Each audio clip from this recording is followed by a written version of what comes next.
चलिए पहले शुरू करते हैं अपन एम एस के बारे में। नाम सुना है किसी बच्चे ने इसके बारे में? सुना है नाम? नहीं सुना है। चलिए शुरू करते हैं एक शब्द से। एक शब्द सुना होगा आपने, गांव में लखपति। सुना है लखपति? किसे कहते हैं लखपति? लखपति किसको कहते हैं? वो तो बड़ा लखपति है, कछु खाई ले, कछु पहन ले, कछु क्या है कहते हैं? किसे कहते हैं लखपति? पैसा वाले। आप जेब में पैसे हैं तो आप पैसे वाले हो। मेरी जेब में 235 रुपए हैं। कितने रुपए हैं? पैसे वाला हो गया मैं। क्यों? पैसे भी है मेरी जेब में 235 रुपए, तो क्या हो गया? पैसे वाले। नहीं क्या हो गया मैं? सही है 235 में ज्यादा होने चाहिए। चेक कर एक जेब मोल मिले 500 रुपए के। 735 रुपए हो गए। तो गया लखपति 735 रुपए में है लखपति। तुमने कहा ना पैसे वाला, मेरी जेब में पैसे हैं मेरी जेब में, तो मैं क्या हो गया? सही है 735 में कितने होने चाहिए पैसे? लखपति होने के लिए कितने पैसे होने चाहिए? हैं? सीधे बच्चे हैं ना। कम से कम ऐसे व्यक्ति जिनके पास 1 लाख रुपए या 1 लाख से ज्यादा रुपए या गहने हो, सोना हो, चांदी हो। सुना है सोना क्या और चल रहा है तुम्हारे को? क्या और चल रहा है? 70,000 रुपये के आसपास 10 ग्राम चल रहा है। किसी पे 15-16 ग्राम भी है तो लखपति हो गया। ऐसी चांदी चल रही है 80,000 के आसपास, तो चांदी की 1 किलो मतलब 1 किलो चांदी किसी पे है, वो भी क्या हो गया? लखपति। या किसी का खेत हो, मकान हो, दुकान हो, कार हो, मोटरसाइकिल हो, ट्रक हो, ट्रैक्टर हो, उसको क्या कहेंगे? एक सब सुना होगा आपने अर्ध। अर्ध माने क्या होता है? कहते हैं हमारे अनुवाद परीक्षा आने वाली है, आज आपके अर्ध आ रहा है ना। रोटी एक है, खाने वाले 2 हैं, दोनों हिस्से में अर्ध अर्ध रोटी हिस्से में क्या होता है? अर्ध माने ज्योति बोल सही बता रही बोल रहा बोल आधा तो फिर बता रहा हूं। उंगली थोड़ी तुम आवाज आई, उंगली थोड़ी है ना, तब बाद में उंगली थोड़ी करते हैं ना, बीच में थोड़ी लेते हैं 2-2 3 बार करते हैं, जिससे क्या हो जाए बुढ़ापे में उंगलियां टेढ़ी हो जाए। अच्छा रहेगा बुढ़ापे में टेढ़ी उंगलियों से। सबको घुमा जा रही है तो टेढ़ी उंगलियां जा रही है, वो बजा रहे हैं, टेढ़ी उंगली बजा रहे हैं, अच्छे लगेंगे। तो क्या करना है?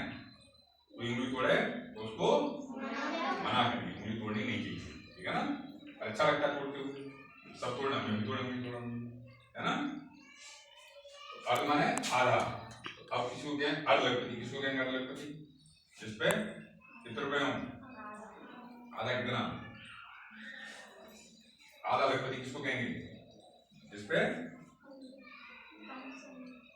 कितने कम हो? तो लखपति का मतलब 1 लाख और आधा लखपति मतलब 50,000। तो सरकार आपको प्रत्येक वर्ष अर्ध लखपति बनने का अवसर देती है। कौन परीक्षा पास करने पर? NMMS परीक्षा होती है, हर वर्ष होती है। कक्षा 8 के बच्चे बैठते हैं, उनकी परीक्षा होती है। तो कक्षा 7 के बच्चों को अगले वर्ष अवसर मिलेगा, 6 वालों को 2 वर्ष बाद अवसर मिलेगा। तैयारी से शुरू होती है जिससे कि अच्छे नंबर उसमें मेहनत करके उसके लिए सरकारी स्कूल से कक्षा 8 में पढ़ाई करनी चाहिए। तो सरकारी स्कूल पढ़िएगा आप लोग, ठीक है भैया।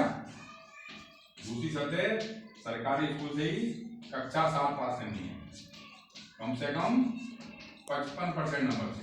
इससे कम नंबर रहेंगे तो भाग नहीं लेगा। SC/ST के बच्चों को 5% की छूट है, यानी 50% नंबर होना चाहिए, इससे कम नंबर नहीं आने चाहिए। माता पिता सबके होते हैं, किसी के नहीं होते हैं। तो उनको कौन पढ़ाता है? उनके चाचा चाची या ताऊ ताई या बुआ फूफा, मौसा मौसी, नाना नानी, दादा दादी आते हैं ना, तो वो क्या कहते हैं? अभिभावक। तो माता पिता या अभिभावक की जो वार्षिक आय है वो 3.5 लाख रुपए से कम होती है। तो सामान्यतः जो गाँव में बच्चे पढ़ते हैं, सरकारी में पढ़ते हैं, बच्चों के माता पिता की वार्षिक आय 3.5 लाख से तीनों नियमों में आ रहे हो तो इस परीक्षा का फॉर्म स्कूल में भरा जाएगा, कहीं बाहर नहीं जाना है। स्कूल वाले आपके साल तक से फॉर्म आपको भर देंगे, ठीक है। बना प्रिंट आता है, प्रिंट आपको दे देंगे, तो साइन कर दोगे और जो भी चीज़ चाहिए, साथ में मार्क्स चाहिए, फोटो चाहिए, जो चीज वो ला के समय पे जो, ऐसा नहीं है डेट निकल गई आज और कल लेके आ रहे फोटो वगैरह, तो फिर फॉर्म नहीं भरा जाएगा। जो भी मांगे समय पर लाके फॉर्म उसको, फॉर्म भर गया। फीस की कुछ लास्ट ईयर नहीं थी, और फीस मान लो 50 रुपये होगी, तो ज़्यादा फीस नहीं है ना। परीक्षा में क्या आएगा, परीक्षा में 2 पेपर आएंगे आपके, एक का नाम है सेट, एक का नाम है नेट। सेट का मतलब है शैक्षिक योग्यता परीक्षा, और नेट का मतलब है मानसिक योग्यता परीक्षा। शैक्षिक योग्यता परीक्षा में कक्षा 6, 7, 8 के विज्ञान के प्रश्न, गणित के प्रश्न, सामाजिक विज्ञान के प्रश्न, तो कक्षा 6, 7, 8 के प्रश्नों का अच्छी तरह से कहीं से प्रश्न पूछा हुआ उसका उत्तर आप दे सको। मानसिक योग्यता परीक्षा में कुछ अंक हो सकते हैं, कुछ चित्र हो सकते हैं, उसके अभ्यास के लिए इस परीक्षा के पुराने पेपर देख सकते हैं, या बाजार में गाइड आती है उनको देख सकते हैं, उनसे अभ्यास कर सकते हैं। पर गाइड का मतलब ये नहीं है उसमें प्रश्न आ जाएंगे, उसका तो मतलब नहीं है। दोनों ही पेपरों में 90 प्रश्न आएंगे, और प्रत्येक प्रश्न का एक अंक होगा, तो आपके 90 अंक के पेपर हो गए, इनको हल करने के लिए समय मिलेगा आपको, तो 90 का आपको समय मिलेगा। 90 जोड़ा कितने हो जाएंगे, आगे सर आगे सर 180 कितने घंटे, 180 मिनट का मतलब कितने घंटे हो गए, 3 घंटे पेपर हो गया। और पेपर हल करने के लिए आधा घंटा पहले आपको एग्जाम झाड़ू सेंटर पर आपको घर को पड़े, बाड़ी पड़े, वहाँ पर आधा घंटे पहले पहुँच जाओ। जैसे मान लो पेपर है आपका 10 बजे, तो 9:30 तक आपको एग्जाम रूम में बैठना है, 9:30 मतलब 9 बजे तक बाड़ी अपना पहुँच जाओ, बाड़ी दो एग्जाम सेंटर पर आप, और आराम से परीक्षा अपनी देखें। क्यों, बच्चे उतने ज़्यादा बच्चे ज़्यादा बैठते हैं, और जो सीटें हैं धौलपुर जिले में 366 बच्चों का प्रतिवर्ष सिलेक्शन होता है, इतना कोटा है यहाँ पर धौलपुर जिले। इतने बच्चों में यदि आपका नंबर आ गया तो क्या लाभ मिलेगा आपको, कक्षा 9 से 12 तक सरकारी स्कूल में पढ़ने पर, तो 9 से 12 तक कितने वर्ष हो गए, 5, 9 से 12 तक 9 से 12 4 वर्ष कितने हुए, 4 वर्ष। एक वर्ष कितने महीने होते हैं, 12, 4 गुणा 12 कितने हो गए,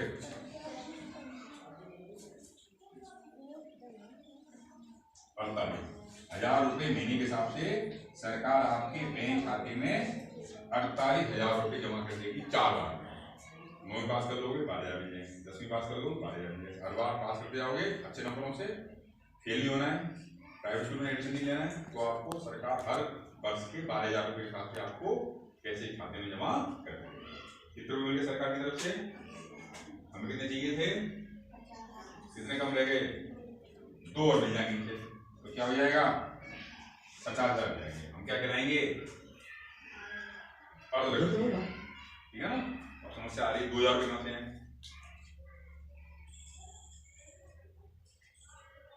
2,000 तो चाहिए उसको, तीन करेंगे अर्धलखपति, 2,000 रुपये कहाँ से हैं बताइए, कहाँ से आ सकते हो, कहाँ से आ सकते हैं 2,000 रुपये, बगल में गाँव, बगल में कौन सा गाँव, बगल में ध्वजपुरा है, और बच्चा बता रहा था हमारे गाँव में 500 पेड़ लगा हुआ है, उस पैसे लाते हैं, ईमेल आते हैं तो 100 नोट देते हैं, तेज लाते हैं तो 200 देते हैं, और तेज लाते हैं तो 500 नोट ऊपर से टपक पड़ते हैं। कैसे इकट्ठे करते हैं और बाजार से सामान ले आते हैं। ये जाल गाँव में होगा 500 पेड़ है, नहीं है तो वहाँ तो है, वहाँ तो ध्वजपुरा में तो है 500 पेड़ है, क्या नहीं है, होता तो होगा 500 पेड़, नहीं होता तो फिर पैसे कहाँ से हैं, कहाँ जा सकते हैं पैसे, मशीन से है, मशीन घर पे फिर कैसे आएंगे, मशीन नहीं घर पे समझ आएंगे, मशीन तो सरकार की तरफ से अपने उसमें ऑफिस में लगी होती है, वो हम छापते हैं वो गाँव से, बैंक में भेजते, बैंक में मिलते हैं पैसे, है ना। तो कहाँ से आए पैसे बताओ, नहीं, बैंक में तो तब आएंगे जब आपने जमा करने को दे देंगे एक बार। जैसे ये पैसे जमा आएंगे बैंक में तो बैंक के रुपये दे देगी आपको, बाकी आपका कोई और मिलेगी एक्स्ट्रा आपको। कहाँ से आ सकते हैं पैसे और?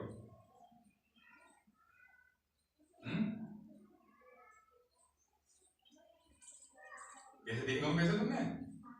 कहाँ से आते हैं पैसे? एक बच्चा था, किसी शहर में रहता था, किसी गांव में घूमने के लिए गया, घूम के आया, पूछता है वहां से आके, नानी पूछता है क्यों नानी क्या मुर्गी अंडे खाती है? क्या पूछी उसने? मुर्गी क्यों बेटा? इसको पूछ लो कि मैंने मुर्गी के गड़बे में अंडे रखे थे। तो पूछा नानी तो बेटा अंडे कहाँ से आते हैं? तो बताया अंडे तो राजू की दुकान से आते हैं। शहर में क्या होता है, दुकान से अंडे मिलते हैं दुकान, तो समझता था अंडे वहीं से मिल जाएंगे, पता ही नहीं था उसको कि अंडे कहाँ से आते हैं। ऐसे आप लोगों ने पता कि पैसे कहाँ से आते हैं? कहाँ से आते हैं पैसे? वो पैसे चाहिए हमको, पैसे कहाँ से आ सकते हैं? कोई मेला लगता है आसपास? मेला लगता है? कौन सा लगता है? बाड़ी लगता होगा मेला, लगता बारह भाई का मेला लगता है, लगता है कई बार।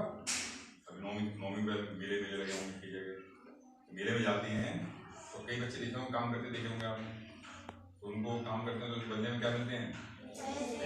ऐसे पैसे कमाने में पैसे कहाँ से आ सकते हैं? कमा क्या, कहाँ पे कमाएंगे? किसी दुकान पे, या किसी के मकान पे, या किसी की फैक्ट्री में, या किसी के खेत पे, ठीक है ना? तो पैसे हमको मिल सकते हैं। तो सरकार का नियम है 18 वर्ष से कम आयु के बालक बालिका से काम धंधे पर नहीं लगा सकते। किसी जगह काम करके पाए गए 18 वर्ष से कम आयु के, तो जो उसका मालिक है, खेत का मालिक या मकान का मालिक या दुकान का मालिक या फैक्ट्री का मालिक, उसको जेल मिलेगी। बाल श्रम रोकथाम अधिनियम के तहत 18 वर्ष से कम आयु से काम नहीं है, तो काम करके पैसे नहीं आ सकते, ठीक है ना? ये सुन के बच्चे बड़े खुश होंगे, अच्छा था क्यों? घर वाले बड़े परेशान करते हैं हमको, ले ला ली खाना बना लिया, ले ले जाने बेसन ने वो ने ले जा, ने खेत पर पानी पिला लिया उन्हें, और बच्चे ही कुछ काट ली फसल। कहते हैं कि घर वाले क्या कहेंगे उनसे? हम हमारी उम्र तो 18 वर्ष से कम है, हम घर के काम सही है, सही है ना? घर के काम के लिए ये नियम नहीं है, घर का काम तो अपनी काम होता है, घर के काम के लिए मैंने पर ये कहना है ज्यादा काम करेंगे पढ़ेंगे काम होंगे, तो थोड़ा बहुत काम भी करेंगे और बाकी समय पर हम पढ़ेंगे, तो काम करके पैसे नहीं आ सकते। फिर पैसे कहाँ से आए? एक बच्चा था, घर वाले आते हमारे काम करके, और काम करके क्या करते हैं, आते शाम को अपने कपड़े कमरे में खुंजों पर टांगते हैं, टांगने कपड़े खुंजों पे, तो कपड़ों में क्या होते हैं 50 रुपये निकालते हैं, तो दिक्कत है क्या? है कोई दिक्कत नहीं पैसे निकालने में। सुबह खड़े चाचा जी आप कह रहे सुबह शाम को ज्यादा तो 200 रुपये रखे थे, और 150 रहेगी 50 रुपये। क्या है रक्षाबंधन में? क्या है भाई को बहन राखी, उसके बदले में भाई या माता पिता आपके कुछ पैसे, उन पैसों को क्या करना है? अपनी अपनी गुल्लक में इकट्ठा करना है, ठीक है ना? इसके दूल्हे माता आती फुलरिया रोज, उस पर क्या करते हैं? पैसा मिलते हैं बदले में, फुलरिया लगाते हैं लोगों के कान में, तो बच्चों को सबको पैसे मिलते हैं, अपनी अपनी गुल्लक में पैसे इकट्ठे करते हैं। अभी परसों 2 दिन पहले वो थी नौवीं थी, अभी ये लोग 9 दिन तक रखा हुआ है ना, पूजा पाठ की होगी, 9वें दिन हवन वगैरह हुए होंगे, फिर भंडारे हुए होंगे, उसमें गए होंगे, तो भंडारे में आपको संग में टीका करके भोजन दिया होगा, और संग में अच्छा नहीं होगी, तो वो कहाँ करनी है इकट्ठी। इसके अलावा शादी में हम जाते हैं, वहाँ पैसे मिलते हैं, समय समय रिश्तेदार आते जाते रहते हैं हमारे, या तो हम जाते हैं या वो आते हैं, आते जाते हैं 10-20 रुपये हाथ में दे ही जाते हैं। तो विभिन्न त्योहारों पर, विभिन्न अवसरों पर मिलने वाले पैसों को कम से कम खर्च करना है, जहाँ जरूरत वहाँ खर्च करना है, बाकी पैसा बचे उसको गुल्लक में इकट्ठा करना है। 4 कुछ पैसे हो जाएंगे आपके इकट्ठे आपके, ठीक है? ये पैसे कहाँ जमा हो रहे हैं आपके? ये पैसे कहाँ जमा कर रही सरकार? बैंक में। बैंक का नियम है, बैंक में जब कोई धनराशि जमा होती है, बैंक वाले उसके बदले में आपको ब्याज देते हैं, यदि पैसों को निकालो नहीं, पैसे पड़े रहेंगे उसमें आप बैंक में, सेविंग खाते में एफडी में, तो आपके बदले में आपको सरकार वो देखभाल भी ब्याज देंगे, कुछ ब्याज के पैसे कुछ गुल्लक के पैसे सब मिलाओगे तो 4 वर्ष में आराम से 2000 रुपये कितने रुपये हो गए, क्या कहलाओगे, अर्धलक्ष्मी। जहाँ भी जाओगे स्कूल में, गांव में, रिश्तेदारी में क्या होगा, सम्मान होगा। वो बच्ची जा रही श्यामा, उस बच्ची ने अपने स्कूल कुतरपुर से एमएमएस की परीक्षा पास कर ली और सरकार उसको कुछ दिनों में क्या बनाने वाली है, अर्धलक्ष्मी बनाने वाली है, ठीक है ना। सम्मान होगा, पैसे मिलेंगे, संगे लाइन ले जाएगी आपके घरों पे, अरे सेठ जी ने 500 रुपये दो जरा, क्यों, ये बीज लेके आना है, अरे सेठ जी 1000 रुपये देना, पेट्रोल लेके आना है ना। तो संग में क्या होगा, सम्मान होगा, संग संग पैसे भी बांटने का आपको अवसर मिलेगा। और बांटने ऐसे कि पैसे वापस आ जाए, ऐसा नहीं पैसे ले जाए फिर लौट देने हैं, तो सोच समझ के पैसे आपको बांटने देने, ठीक है ना। कितने बच्चे हैं इस परीक्षा को देंगे, वो क्या तो हैं कक्षा 8 में पहुँचने पर 8 वाले इस वर्ष देंगे अवसर, 7 वालों को अगले वर्ष अवसर मिलेगा, 6 वालों को 2 वर्ष के बाद, 5 वालों को 3 वर्ष के बाद, 4 वालों को। कितने बच्चे ऐसे हैं जो परीक्षा देना चाहते हैं, हाथ खड़े करो, तो पेपर देना चाहते हैं, ठीक है ना। सबको परीक्षा देनी, जब भी कक्षा 8 में आ जाओ तो शर्त वही है, कक्षा 7 सरकारी होनी चाहिए, कक्षा 8 सरकारी होनी चाहिए, और संघ में माता पिता की वार्षिक आय 3.5 लाख से कम, तो 3.5 लाख से कम होगी, ठीक है, क्लियर। पूछना किसी को कुछ समझ में नहीं आया हो तो सब समझ आ गया। जब भी इसकी डेट आए तो मैडम से सर से पूछते रहना कब डेट आने वाली है, डेट आई नहीं, अभी डेट जैसे डेट आ जाए वैसे ही फॉर्म इसका भर देना, 8वें वाले इस पर कर देना, 7वें वाले इस पर फॉर्म इसका भर के आप आराम से अपना, ठीक है।